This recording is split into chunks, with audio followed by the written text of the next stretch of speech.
Bonsoir tout le monde, ici Monsieur Cacahuète et Zou qui est dans l'autre pièce dans le salon. Il y a Carla, il y a Neige, il y a Terence, il y a Philippe, il y a Butters, il y a Tolkien. Nous allons tous bien dans ce fantastique vendredi 14. Ouais, je crois. Dans ce vendredi 14 mars 2025, il est déjà 22h22. Petit t-shirt sympathique, Legend of Zombie. Bref, dans ce nouvel épisode de Parlons DVD, je vais vous parler d'un film dont je vous ai déjà parlé il y a quelques jours. Non, je ne radote pas, mais il y a une explication à ça.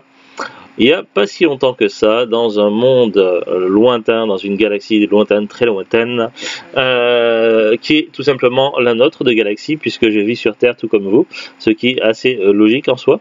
Bref, il n'y a pas si longtemps, dans notre galaxie, je vous ai parlé du film Halloween 20 ans après, de cette édition tout au plus, édité par RCV. Et qu'est-ce que c'est que RCV? RCV est un éditeur belge qui a édité en tout et pour tout 80 films, et j'espère que les 79 autres films de la liste ne sont pas dans notre collection, parce que si on les a, je vais être assez vénère.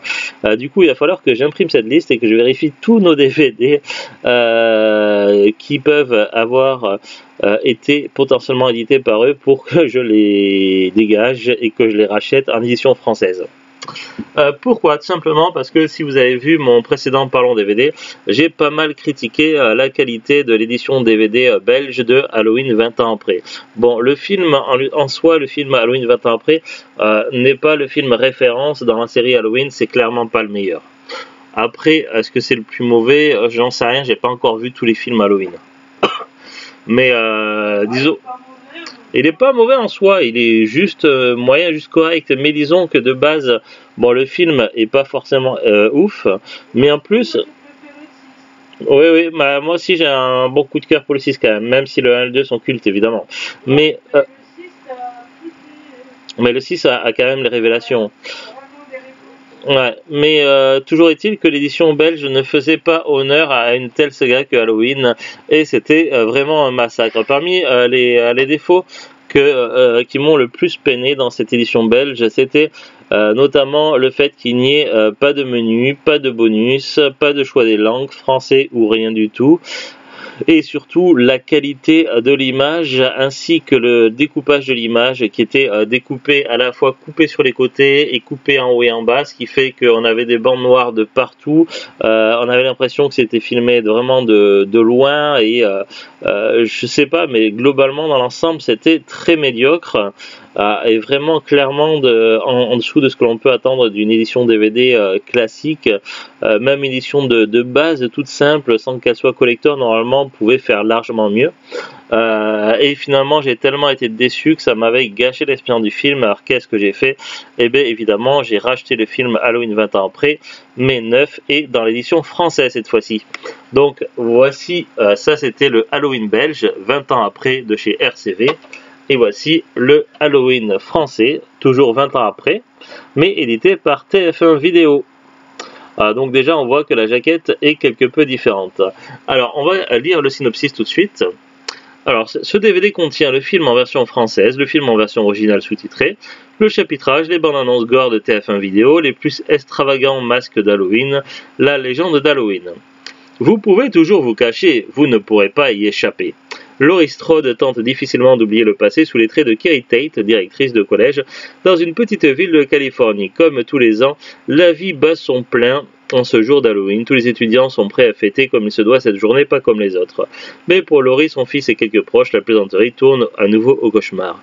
Michael Myers, que l'on croyait mort, a refait surface. Aujourd'hui, à la folie meurtrière s'ajoute la vengeance. 20 ans après 20 ans après Halloween, la nuit des masques, retour aux sources du mal. Mais si aujourd'hui Jamie Lee Curtis, True Lies, un poisson nommé Vanda, retrouve son personnage mythique, elle inverse les rôles et fait face à son bourreau de façon très efficace. Entre frisson, suspense et sensation force, Kevin Williamson, scénariste de Scream 1 et Scream 2, et Steve Miner, réalisateur de Vendredi 13, 2 et 3, vous offre ici la plus belle des frayeurs. Retrouvez toutes les infos sur tf1video.fr. Je crois que TF1 n'édite plus de DVD, il me semble qu'ils avaient complètement abandonné. Ça c'était il y a quelques années, quand je cherchais des infos sur South Park. Bref, qu'est-ce qu'il nous dit d'autre? Durée 1h22. Format original respecté, c'est un cinémascope. Donc du coup au niveau du format, donc on est sur du panoramique style cinéma, avec bande noire en haut et en bas, mais seulement en haut et en bas. On n'a pas de bande noire sur les côtés, donc déjà au niveau des différences par rapport à l'édition belge, la jaquette est différente. Quand on met le DVD dans le lecteur DVD, on a un menu. Donc on arrive directement sur le menu. On peut choisir en français ou en VOSTFR. On a accès aux bonus, on a accès à tout, donc on a un menu. Bon, le menu, clairement, il n'est pas ouf, il n'est pas au niveau des choix des couleurs, tout ça, ils n'ont pas fait non plus de gros efforts, mais on a un menu, on a des bonus, on a des choix. Déjà, on a toutes ces possibilités qu'on n'a pas dans l'édition belge. Déjà. Ensuite, une fois que le film démarre, on voit tout de suite la différence. Bon, globalement, certaines choses restent évidemment inchangées. Les doublages en français, bon, le son est un petit peu meilleur quand même. La qualité de la musique est un petit peu meilleure également. Mais surtout, ce qui est le plus flagrant, c'est le format de l'image, qui est clairement cette fois-ci respecté. Donc on n'a plus les coupures à gauche et à droite, on a uniquement en haut, en panoramique, mais cette fois-ci on est vraiment sur du plein écran panoramique, avec seulement les petites bordures un petit peu en haut et en bas, mais sans plus. Donc on a vraiment une qualité d'image optimale. Bon, on n'est pas sur du Blu-ray quand même, néanmoins, par rapport à la version belge, on est sur une qualité optimale de ce que peut proposer un DVD. Donc là, on est clairement sur une édition DVD qui est à la hauteur de ce que ça devrait être. Donc au niveau de l'image et du reste, je suis clairement beaucoup plus dans l'ambiance. J'ai moins cette sensation d'être trop éloigné de la caméra, de ne voir pas grand chose à l'image, et pourtant on a une grande télé. Du coup je suis complètement plus dans l'ambiance. Après c'est sûr que il n'y a pas beaucoup plus de différence après dans le reste, puisque le reste c'est les défauts dus à la réalisation, au scénario, et le reste. Donc globalement le film, j'avais déjà plus ou moins dit ce que j'en pensais dans le premier Parlons DVD, donc je ne vais pas réouvrir ce débat. Là je suis plus dans l'élément comparaison par rapport à la version belge. J'ai hésité, mais bon, après c'est vrai que il y avait aussi un peu le mode, voilà, j'ai travaillé toute la semaine, je suis seulement au week-end, j'avais un petit peu la flemme, mais c'est vrai que j'ai un petit peu hésité dans le fait de me dire, mince, j'aurais peut-être dû mettre 2 télés côte à côte et filmer quelques instants pour vous montrer ce que ça donne, la version belge et la version française sur les mêmes scènes. C'est vrai que ça aurait pu être intéressant et pertinent, j'en suis désolé, mais je ne l'ai pas fait. Bon, c'est vrai, j'ai terminé à travailler, il était 17h30, après j'avais quelques bricoles à faire, j'ai joué un peu à la console et c'était déjà l'heure de manger et de regarder la télé. Donc bon, j'ai pas eu énormément de temps devant moi, j'en suis vraiment navré. Toujours est-il que bon, les différences sont quand même flagrantes. Après, bon, le reste, ça reste le même film quand même, globalement. Du coup, pour moi, je dirais le film est relativement moyen. Bon, je suis pas déçu, mais disons que certains films Halloween, j'ai eu plus de plaisir sur d'autres films Halloween. Après, voilà, je suis quand même très content de l'avoir dans la collection et dans une version qui est beaucoup plus respectable que l'édition belge. Et il n'y a pas énormément de choses plus à dire. Il y a toujours ce fameux mystère sur le nombre 17 qui revient plusieurs fois dans le film, qui fait référence à l'âge à la fois du fils de Laurie, ainsi que à des dates anniversaires, lorsque Michael Myers semble intervenir a priori tous les 17 ans, mais on n'en sait pas beaucoup plus. J'ai fait quelques recherches sur internet et je trouve pas beaucoup de signification autour de ce nombre 17. Donc je sais pas trop ce qu'a voulu faire TF1, enfin pas TF1, plutôt les scénaristes, puisque TF1 a juste fait l'édition DVD, ils n'ont pas fait le reste. Donc voilà, je sais pas trop où les scénaristes veulent en venir avec ce nombre 17.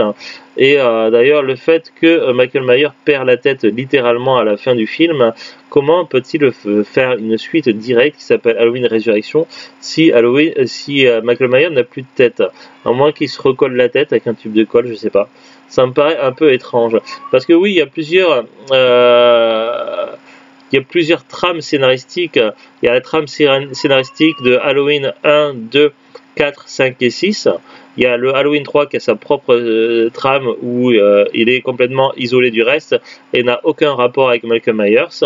Puis après, il y a l'autre trame, la trame qui comprend Halloween 1, 2, 20 ans après et Résurrection.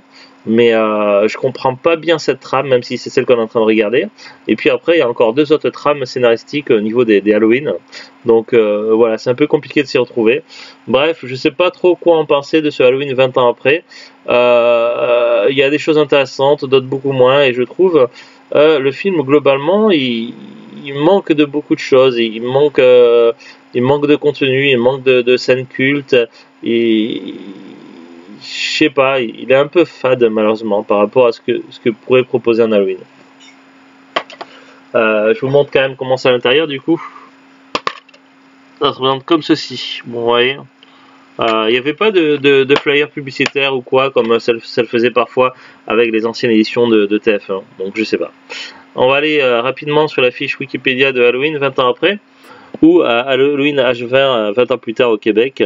En anglais, Halloween 20 Years Later est un film d'horreur américain réalisé par Steve Miner, sorti en 1998, même année que la Coupe du Monde, gagnée par la France, Brésil, pas France-Belgique. Après, j'ai pas vu les matchs d'avant, j'ai vu que le match final France-Brésil que j'avais enregistré en cassette vidéo à l'époque quand c'était passé. Mais à la base, je suis pas très foot, mais voilà, je sais pas pourquoi je m'étais mis de regarder la finale. Mais ça c'était en 1998. Alors, 7e opus de la série des films Halloween, il est d'une suite directe d'Halloween 2. Halloween 20 ans après oublie volontairement les précédentes suites pour se placer directement comme une suite aux deux premiers films de la franchise. Il marque le 20e anniversaire du premier film Halloween, La Nuit des Masques, et le grand retour de Jamie Lee Curtis dans la franchise. Après la synopsis, on l'a déjà dit. On passe rapidement sur la fiche technique. Réalisateur, alors, est-ce que c'est marqué où ? Réalisateur Steve Miner, oui. Budget 17 millions de dollars US. Genre épouvante, horreur, slasher, thriller. Il y a des références, des clins d'œil à différentes choses, notamment à d'autres types de séries, à d'autres séries des slasher movies qui ont été créées après Halloween et inspirées par Halloween. Il y a des références à Jason de Vendredi 13, mais aussi à Scream dans le film. Alors, durée 86 minutes, date de sortie États-Unis et Québec le 5 août 98, en Belgique le 25 novembre 98, en France et en Suisse romande le 9 décembre 98. Classifié interdit au moins de 17 ans aux États-Unis, en France interdit au moins de 12 ans, potentiellement préjudiciable jusqu'à 16 ans en Belgique, interdit au moins de 16 ans en Suisse romande et 13 ans et plus au Québec. Casting: Jamie Lee Curtis, Josh Hartnett, Chris Durand, Adam Arkin, oui Carla on est là, Michelle Williams, Jodie Lynn O'Keefe, Adam Ann Bird, Lil Cool-J, Nancy Stephens, Joseph Gordon-Levitt, Janet Leigh, Brandon Williams, Lisa Gay Hamilton, Bo Biggley, Matt Winston, Larissa Miller, Emily Thompson et Tom Kane. Michelle Williams, pour info, c'est l'actrice blonde qui joue dans la série Dawson, l'actrice emblématique. Après, il y a des paragraphes sur la production, jeunesse et développement, tournage, attribution des rôles, accueil, nomination, clin d'œil. Donc il y a des références évidemment à différentes choses, aussi à Psychose, puisque la mère de l'actrice Jamie Lee Curtis incarne ici le personnage de Norma la secrétaire. Janet Leigh avait auparavant joué dans le film d'horreur Psychose où elle se faisait tuer sous la douche dans une scène restée célèbre. Ça, je n'avais parlé également dans le précédent Parlons DVD. Voilà, pas énormément de choses de plus à dire. Au niveau du DVD, du prix, évidemment, le DVD n'est plus commercialisé depuis longtemps. Il a commencé à prendre un petit peu de prix au niveau de la cote, que ce soit l'édition belge ou l'édition française, mais je conseille, si vous n'avez pas le film, d'aller plutôt sur l'édition française, éditée par TF1. Du coup, si vous voyez qu'il y a écrit TF1, c'est que c'est la bonne édition. Sur Rakuten actuellement, la cote, si au jour d'aujourd'hui, au jour du 14 mars, c'est marqué qu'on peut trouver le DVD neuf tout seul, neuf tout seul à partir de 49,90 € ou d'occasion à partir de 14,40 €. Voilà, pas grand chose de plus à en dire. Donc c'était Halloween 20 ans après. Il revient. Voilà. Donc ça nous met un petit peu dans l'ambiance ce week-end sur Halloween et on poursuivra demain avec la suite directe Halloween Résurrection. Mais je suis toujours assez circonspect parce que je me demande comment il va faire pour remettre sa tête, parce que autant on est d'accord que Michael Myers a des hauts pouvoirs de guérison et il y a des choses qui sont expliquées notamment dans Halloween 6 puisqu'il y a une partie surnaturelle et autres, mais autant ses pouvoirs, ses capacités de régénération semblent plus développées ainsi que sa force physique le jour de Halloween, on est d'accord pour Michael Myers. Autant il peut du coup limite cicatriser de meilleure façon et se relever plus. Il a bien les choses qui repoussent. De quoi? Il a peut-être le même pouvoir que Deadpool, hein. Autant il a des pouvoirs de régénération, autant il peut se relever malgré des chutes d'une hauteur incroyable, malgré le fait qu'il peut se faire aplatir dans tous les sens, qu'il peut se faire poignarder, autant il peut survivre pratiquement à tout Michael Myers, autant je vois pas comment il peut faire quand la tête elle est coupée. À moins évidemment, comme le dit Zulut, qu'il est un peu comme Deadpool et que sa tête peut repousser, mais du coup on se trompe un peu de franchise pour le coup. Ou alors ça serait un crossover Deadpool Michael Myers. Je suis pas sûr que sa tête soit poussée, mais... Deadpool, si, hein, il me semble. Il me semble que ça, c'était du moins dans les comics ou dans les jeux vidéo, je sais plus. Mais le personnage a une capacité de régénération qui est hautement incroyable, hein. Et d'ailleurs, il tient, selon les versions, il tient ses pouvoirs de Wolverine. Et Wolverine le dit dans Marvel Midnight Sun lors d'une conversation avec un personnage. Il dit à un moment donné, Wolverine, qu'il a eu Logan, qu'il a eu le corps coupé en deux à un moment donné, et qu'il a dû se traîner à la force de ses mains pour aller rechercher l'autre partie de son corps pour se ressouder et se régénérer. Et que donc, du coup, même coupé en morceaux, Wolverine est capable de continuer à vivre. Donc, pourquoi pas Deadpool en même temps? Et pourquoi pas Michael Myers? Ben ouais, mais rien n'indique que Michael Myers est dans le même multiverse que Deadpool et qu'il ait hérité ses pouvoirs de mutant de Deadpool. Non, mais...